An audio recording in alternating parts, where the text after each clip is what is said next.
everyone. Today we have with us Mr. Chaitanya Kalia, who is a partner and national leader of climate change and sustainability services for Ernst Young in India. He specializes in providing advisory and assurance services related to sustainability, non financial reporting, climate change and energy, outcomes measurement, and environment, health, and safety. Mr. Kalia has over 23 years of experience, out of which 20 years is with Ernst Young. He has been instrumental in developing the climate change and sustainability services practice while advising clients and governments alike on the complex issues of environment management and sustainability. Thank you for being with us here today, Mr. Kalia. Pleasure is mine.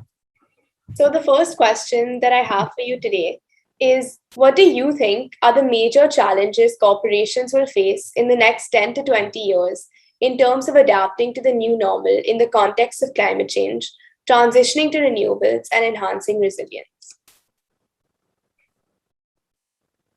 I think renewable is going through a lot of changes in overall the energy transition, if you want to say. Few areas of renewable, I don't think much of a challenge, such as using solar or hydro, or the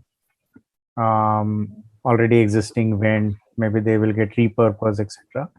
But there are a lot of new technology which are coming up as a part of the new energy or new renewable energy program, such as hydrogen, using hydrogen, or more impactful, batteries, for example. They are again likely to come up. There are few technologies such as carbon capture, storage, utilization. So all these technologies are costly, and that's where the corporate will face challenges till those challenges are over or the cost is coming down. It will be difficult to adopt them by everyone universally. So that's the key. But as we know, the technology cost comes down with more and more adoption. So that's the expectation industry have, that it will happen soon. And how do you think this will differ in the context of developing countries? Will it, what aspects will be even bigger challenges in these countries? I think, how do we adopt these technologies? Again, climate change related technologies is a challenge.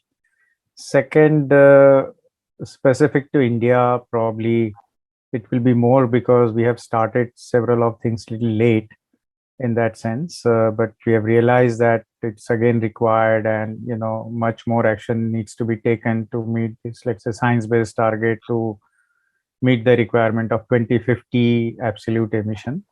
So I think India will find it more challenging. Overall, developing economies will find it difficult to meet those cost expectation of greenhouse gas emission reduction. So there is a dialogue, global dialogue, how some of those technologies can be made available to developing economies. I think that will be very useful if that happens. Thank you. So you have over 23 years of experience advising governments and corporations on the issue of environment management and sustainability. And you are also an avid ornithologist and nature lover. So do you think it is truly possible to achieve a balance between conservation efforts and economic development in the long run?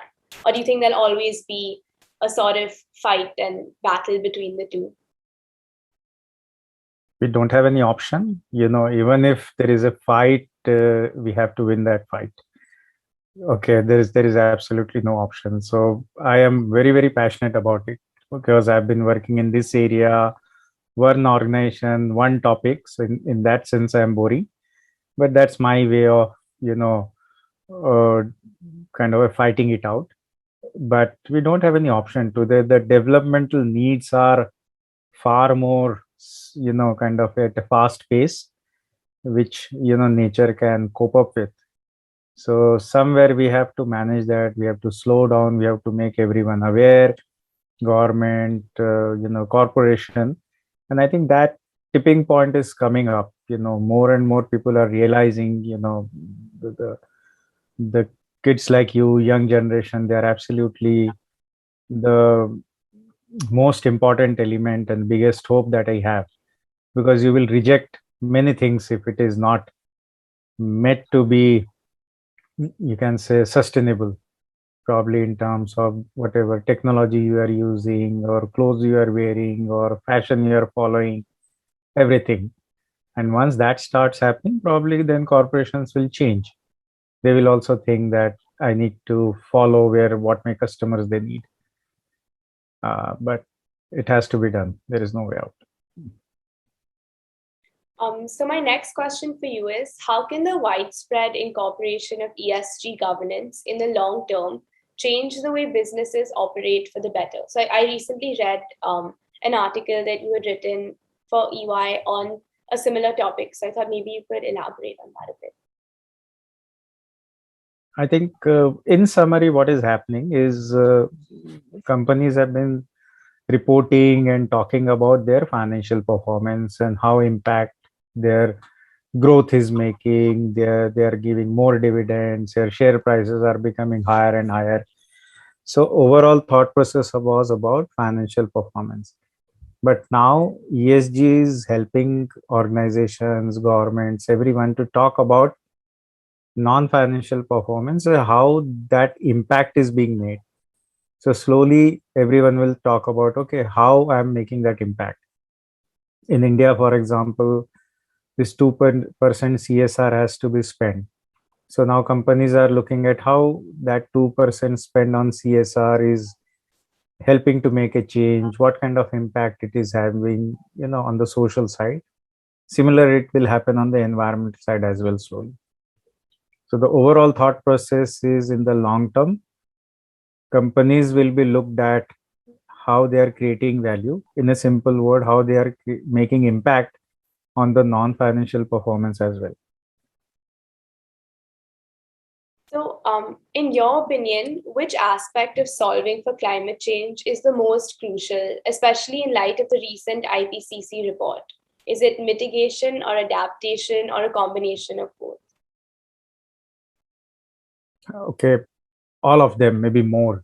So mitigation as much as possible, but I think we have crossed that threshold. So developing economic like us, we need to also prepare for adaptation, which we are doing, and also how vulnerable we are. So there has to be location wise, industry wise, geography wise vulnerability assessments. Which other word, that if something happens related to climate change, something in the sense extreme event or extreme drought or rainfall, etc., how we can cope up that and come back fast. That's what it is all about, so that there is no loss of life, there is a minimum loss of property. And if all of that happens, then how we are ready to cope it up. I mean, that's the way it will happen, because now the impact of climate change is real. It's not going to go away, and we have to be prepared for that.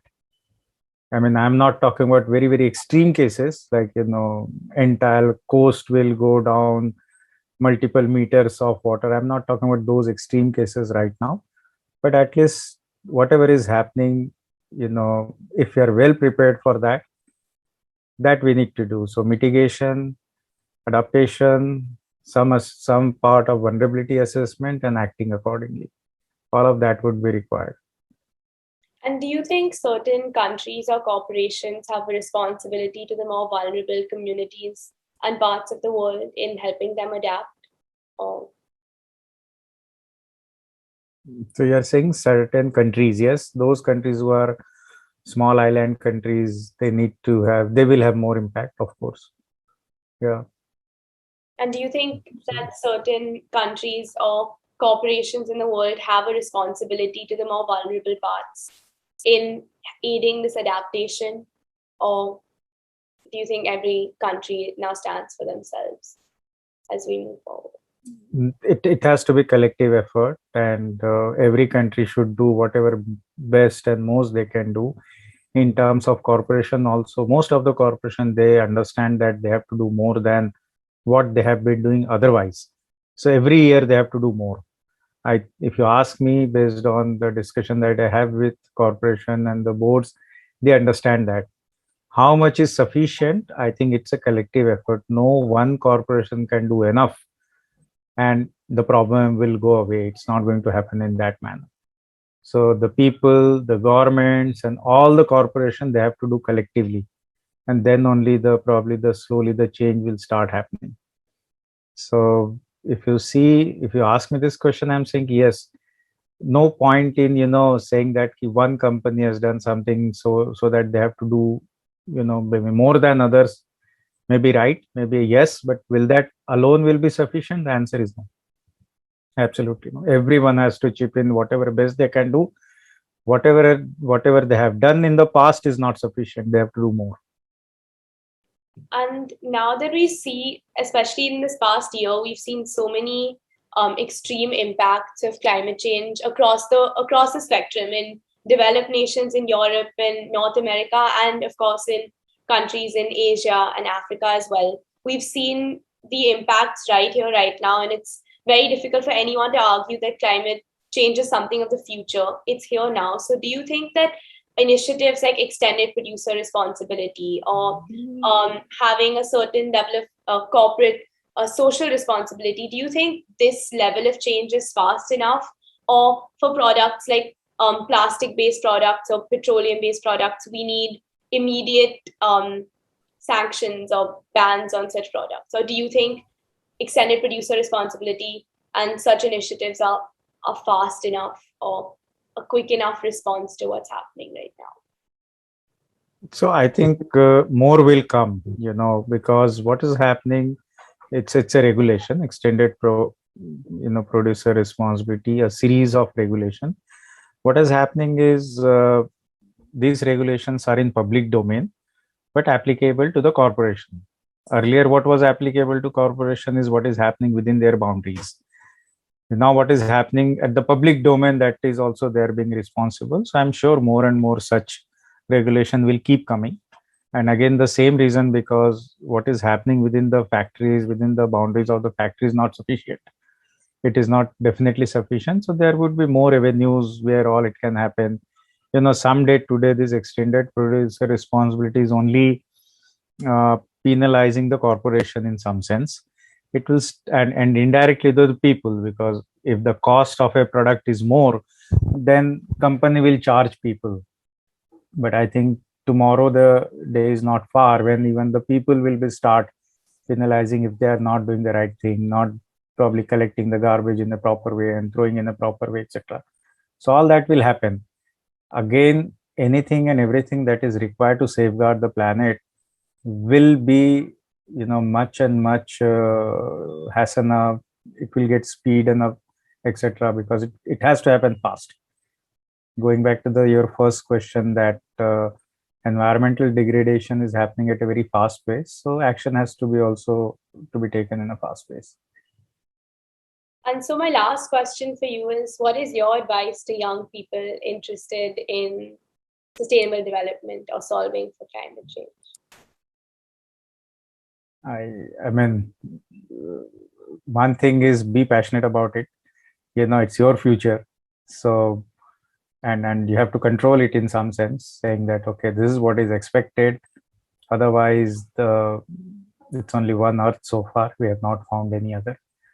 All right. So it's all in your hand. So accept what is right. Don't accept which you think is not right. As simple as this. Thank you. Thank you. Hope it is useful.